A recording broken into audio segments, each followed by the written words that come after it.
Primeiro, segundo, terceiro vídeo de Roblox nesse canal, e dessa vez com um intervalo menor de um pro outro. Diferente dos outros vídeos de Roblox que eu trouxe pra esse canal, hoje não tem ARG e nem 40 minutos de vídeo. Na verdade eu não sei, tô curioso pra saber, enfim. À medida que eu vou fazendo vídeos de Roblox, eu vou cada vez mais descobrindo novos mistérios e ARGs que poderiam virar vídeos. Isso porque o meu interesse aumenta, eu passo mais tempo procurando e jogando. Inclusive, muitas dessas gameplays eu posto lá no meu segundo canal de gameplay, link tá na descrição. Fora que vocês também me recomendam muito. Inclusive, o tema do vídeo de hoje foi recomendação de vocês do meu último vídeo. Sim, aqui na UIPS Corporation a gente tá sempre correndo atrás da máquina. Eu não adianto o vídeo. Forsaken. Eu sempre quis fazer um vídeo da lore de Dead by Daylight, e não é nem meme. Eu fico embasbacado em como aquele game tem uma lore rica e viva, mas eu não sei se tem uma casaria aqui com esse canal. Até porque Dead by Daylight é um game assimétrico, não tem nada a ver com o canal. E também que a lore dele é muito grande. Mas assim, ver vocês tão hypados com Forsaken me fez mudar essa visão. Afinal, Forsaken é um DBD dentro do Roblox. Ah, IP, mas ele tem algo de especial? Tem. O que me fez querer fazer esse vídeo foi a lore dos Killers. A forma que eles foram introduzidos nesse jogo e a lore deles é tão genial que eu precisava fazer esse vídeo. E aqui está, meus amigos, Forsaken.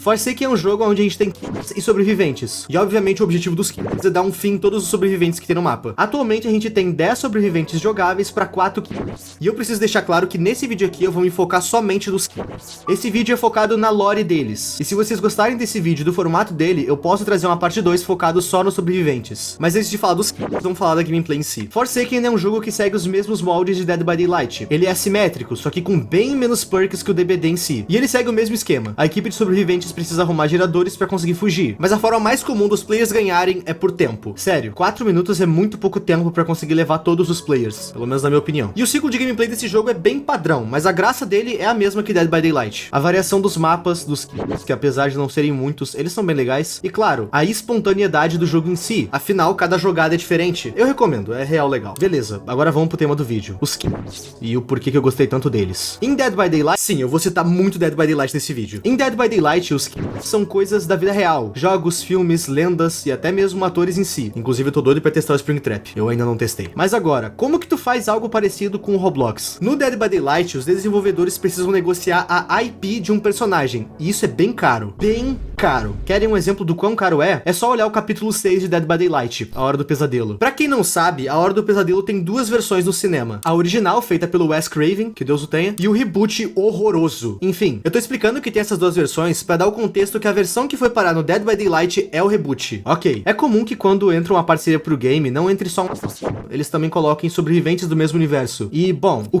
Freddy Krueger tá parecido com o do filme. Ou seja, pagaram pelo nome do Freddy Krueger e também pela caracterização do personagem, que sim são coisas diferentes. E a gente tem mais certeza disso ainda quando a gente olha pro sobrevivente que entrou. Esse é o personagem Quentin no filme, e esse é ele no jogo. Compraram o personagem, não a imagem do ator. E o nome disso é economia, porque comprar direitos de imagem é muito mais caro do que comprar um nome de um personagem. Fizeram isso no capítulo 11.5 também, o do Evil Dead, onde o Ash Williams não parece nada com o ator. Compraram o nome Evil Dead e não a imagem do Bruce Campbell, o ator. Ah, Ip, por que tu tá explicando tudo isso? Simples, meu jovem padawan. No Roblox, a maioria dos jogos são indies, sem muito dinheiro pra investir em IPs. Então por que não pegar os próprios mistérios do Roblox? Jogadores ruins e lendas criadas pela comunidade e transformar eles em killers. E essa ideia é simplesmente genial. Seria, se toda a minha explicação não fosse jogada no lixo com o primeiro killer dessa lista. Eu tô falando do Jason Voorhees. Eu quis colocar o Jason como o primeiro da lista porque é o Jason. O Jason é legal. Mas num vídeo onde a gente tem lores não vistas, histórias completamente novas, o Jason Voorhees meio que fica sem graça. Mas vamos lá, eu gosto do Jason ainda assim. Aqui em Forsaken, o Jason é o Jason mesmo. Ou seja, toda a intro que eu fiz, o editor pode apagar. Esse Jason, apesar de ser o Jason, ele não tá aqui só porque ele é o Jason e o Jason é um famoso mundo afora. Todos os que estão nesse jogo estão ou homenageando alguma coisa ou fazendo referência a algum player em específico, referenciando algo da comunidade do Roblox. E isso não é diferente com esse Jason. Ele tá aqui referenciando o clássico Sobreviva e Mate na Área 51. Nesse jogo, alguns players são killers e outros são sobreviventes. É um jogo meio sem objetivo. Quer dizer, ele até deve ter, mas o que reina é a bagunça. Mas isso não faz dele um jogo ruim de forma alguma. O que brilha nesse jogo em relação aos outros é a variedade de killers. A gente tem desde Jack Nicholson em O Iluminado até o Sonic.exe e vários outros killers de creepypastas. Jeff the Killer, Slenderman, The Rake.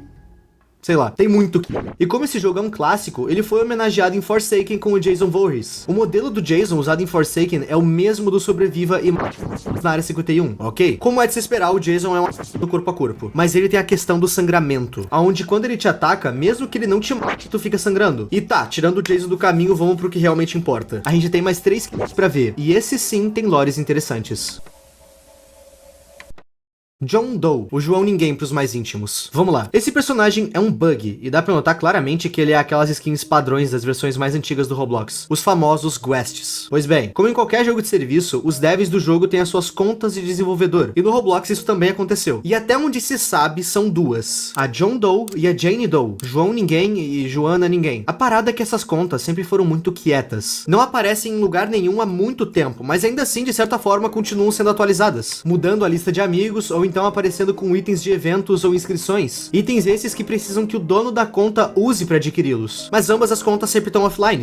E agora vem a parte do mistério. John Doe e Jane Doe têm todo um misticismo em volta deles. Muitos players, por algum motivo, acreditam que essas contas vão invadir ou já invadiram o Roblox. Essa parada é quase uma profecia. Sempre em algum subreddit aleatório tem alguém dizendo uma data em que essas contas vão atacar. E é sério, tem gente que leva essas histórias religiosamente pro coração. Tem vídeo explicando ataques passados e futuros ataques. Essa coisa saiu tanto do controle uma época que a própria Roblox teve que separar uma parte no suporte do jogo para desmentir que John Doe e Jane Doe sejam hackers, ou que eles tenham sido responsáveis por algum hacking. E o mistério é legal, mas é parado. Até porque no fim do dia, essas contas nunca fizeram absolutamente nada. Agora, indo pro Forsaken, das duas contas, somente o John Doe veio pro jogo. E cara, aqui quase tudo que era dito sobre essas contas se torna realidade. O John Doe é aquele hacker, aquele bug que os mistérios mostravam. Ele é um personagem completamente corrompido, e os seus poderes conversam com toda essa estética de erro. Ele tem garras que são como erros de textura ou algo corrompido. Ele tem ataque leve, ataque à distância e inclusive poderes que são armadilhas, aonde ele deixa meio que uma armadilha que segue ele e o seu rastro. E claro, ele tem um poder voltado todo pro seu braço, onde ele solta uma espécie de pulsação, que meio que entrega geral por alguns segundos. Eu acho interessante como os criadores pegaram uma lenda e um literal personagem padrão do jogo e transformaram ele num personagem com personalidade e identidade visual própria. É maneiro.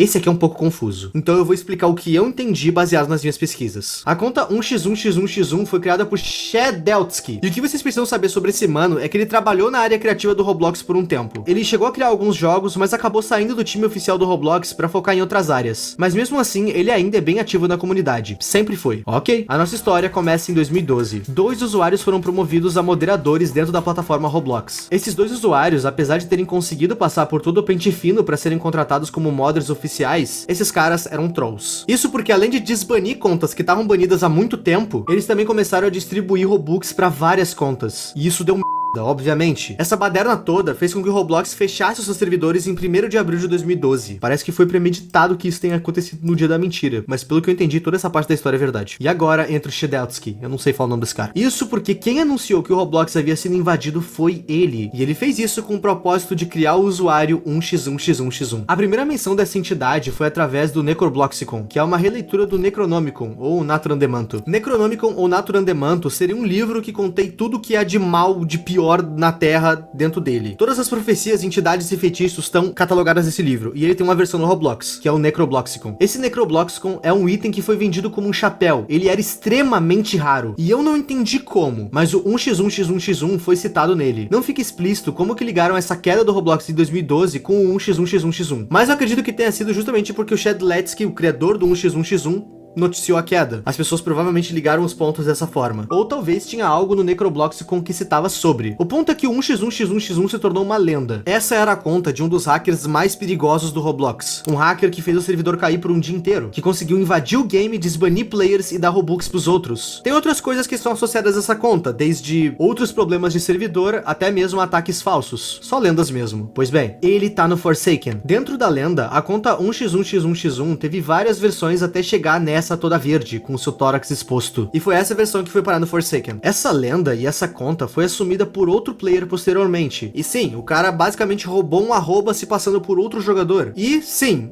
ele era um estelionatário. Ele passou a usar uma conta com notoriedade de forma falsa para tirar vantagem de outros jogadores. E por conta disso, tanto a conta pessoal desse estelionatário quanto a conta 1x1x1x1 originais foram banidas. Beleza, vamos pro Forsaken de uma vez. O 1x1x1x1 é um pra distância. Ele é tipo um tanque, e uma das suas principais armas é uma espada, onde além de causar 20 de dano, ela ainda deixa o player meio stunado com outras enfermidades. Ele também tem um ataque pesado, onde ele meio que carrega um poder e o lança com as suas espadas, dando meio que um dano em área por alguns segundos. Ele tem um poder onde ele arremessa a espada, e ele também tem um poder onde ele consegue ver o rastro dos sobreviventes. E esse também é o que tem um dos golpes mais legais que eu vi, que no caso é o Rejuvenescer o Podre. Com esse poder, ele meio que ressuscita todos os players que ele deu cabo pra serem lacaios dele, e isso é B10 pra caramba. O 1x1x1x1 definitivamente é um dos com mais golpes e mais personalidade de todos, mas não é o meu preferido. O meu preferido com certeza é o Cool Kid.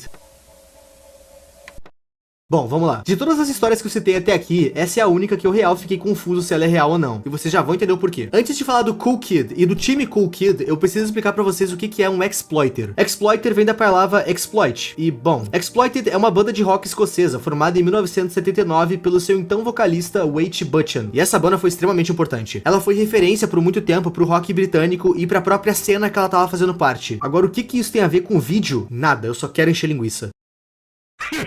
Exploit é um nome dado a um software malicioso que serve para roubar dados. Ele basicamente vai olhar para um software, procurar as falhas de segurança e quando ele encontrar, ele vai usar elas. O Cool Kid foi criado por um dos exploiters mais conhecidos do Roblox, o infame 007N7. Reza a lenda que esse mano criou vários grupos para fazer exploits, criar exploits, os famosos mod menus, para travar servers ou então colocar a marca dele nos mapas. O grupo dele era focado em zaralhar. Quando esse cara criou o Cool Kid, ele criou a Cool Kid Team, grupo esse que hackers e exploiters podiam entrar para ajudar nesse caos. Inclusive a skin do Cool Kid é justamente um convite para esse grupo. E um dos mapas mais notórios que o Cool Kid já entrou para azaralhar é o famoso Natural Disaster Survivor. Eu amo esse mapa, ele inclusive foi o primeiro mapa de Roblox que eu joguei na minha vida. A Cool Kid foi descontinuada e reaberta e descontinuada e reaberta algumas vezes. Atualmente o grupo tá ativo, só que mais como um monumento do Roblox do que como um grupo hacker de fato. Quase todos os membros foram banidos, mas reza a lenda que o Cool Kid original ainda faz parte do time. Não mais como líder, mas ele ainda tá no grupo. Ele ainda é ativo na comunidade de exploits do Roblox. Talvez até de outros jogos também. No Forsaken, eu sinto que o Cool Kid é um personagem meio sarcástico. Ele não tem o convite original no peito, até porque eu acho que ele nem poderia. Aquilo era um convite pra um grupo hacker, então assim...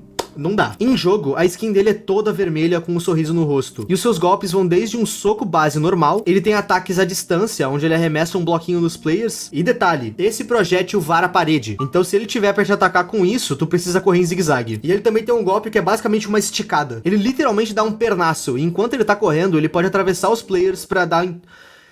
E enquanto ele tá correndo, ele pode atravessar os players para dar em torno de 25 de dano. O cara vira o trem bala do The Boys, só que um pouco nerfado. E assim como 1x1x1x1, ele pode summonar lacaios. No caso, ele summona 2 entregadores de pizza que vão procurar pelos players. E eles podem dar até 15 de dano nos players, além de aplicar certos stuns que podem durar alguns segundos, o que torna ele meio roubado. E o mais legal, na minha opinião. Boa parte de tudo que eu falei aqui são lendas do Reboques. E sinceramente, Cool Kid é o único que eu real fiquei na dúvida se é mito ou se a equipe Cool Kid de fato existiu. O Roblox tem muitas histórias de players que marcaram épocas com seus feitos, sejam hackeando, exploitando ou apenas por serem misteriosos, e eu acho muito genial a ideia dos idealizadores. Se em Dead by Daylight os criadores pegam coisas da cultura pop e da vida real, Forsaken pega lendas e mitos do próprio Roblox, homenageando outros games ou pegando acontecimentos do Roblox. Porque por mais que hackers e exploiters sejam algo ruim, querendo ou não, fazem parte da cultura dessa plataforma, e eu acho muito legal do Forsaken de eternizar esses mitos e ideias que ficariam perdidas no tempo. Se vocês quiserem uma parte 2 desse vídeo focada nos sobreviventes, comenta. Eu gostei muito do tema, muito mesmo. E no mais é isso, meus amigos. Comentem mais ideias de vídeos, me segue nas redes e, claro, se inscreve. A gente tá com quase 1.500.000. Seria brabo essa meta. Muito obrigado aos membros e a tu que tá vendo esse vídeo até aqui. O meu nome é Ip e tchau.